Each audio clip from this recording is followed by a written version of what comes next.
militaire, l'arrêt d'honneur militaire pour recevoir les honneurs militaires et commencer comme ça la visite au palais. Je crois que c'est bien cela, c'est la voiture présidentielle qui amène au palais le chef d'État rwandais Paul Kagame.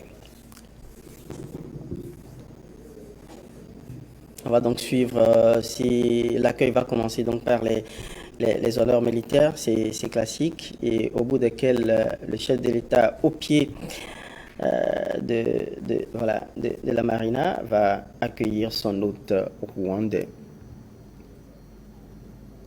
On va voir sans doute sortir d'un moment à l'autre, d'un instant à l'autre, le président Paul Kagame en visite de travail au Bénin.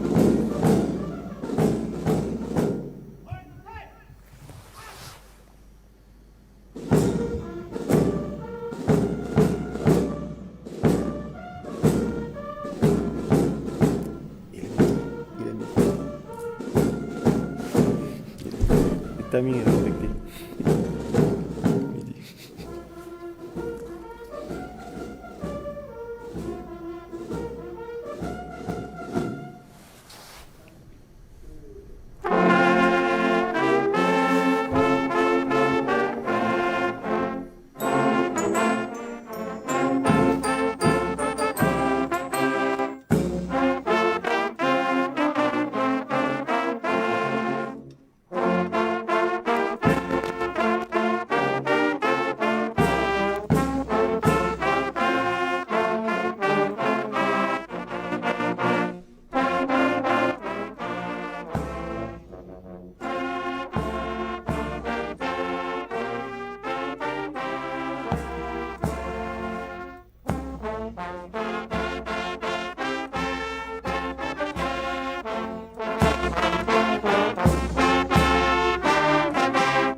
Le président rwandais Paul Kagame qui vient de recevoir les honneurs militaires à son arrivée à la marina, une visite qui intervient quelques années après la visite que lui a rendue Patrice Talon juste après son élection, échange de bons procédés, retour d'ascenseur sans doute, mais également derrière un agenda assez achalandé de coopération dont ils vont discuter les deux hommes d'État autour d'une séance qui sera élargie juste après aux délégations ministérielles à la marina. Patrice Talon qui vient à la rencontre, accolade chaleureuse entre deux hommes qui visiblement s'estiment et qui le témoignent à l'image. Patrice Talon qui va avoir donc dans un instant un tête-à-tête avec son homologue rwandais. avant de pouvoir élargir les discussions autour de l'agenda retenu pour cette visite d'État aux différentes délégations. Paul Kagame qui est reçu ainsi à la Marina pendant que son épouse, qui l'a précédé hier, était également accueillie par la première dame qui est au bon soin depuis hier de la première dame du Rwanda, avec des visites sur des réalisations sociales chères à ces deux premières dames. Une photo pour immortaliser le moment avant de s'engouffrer dans la salle d'audience présidentielle pour le tête-à-tête.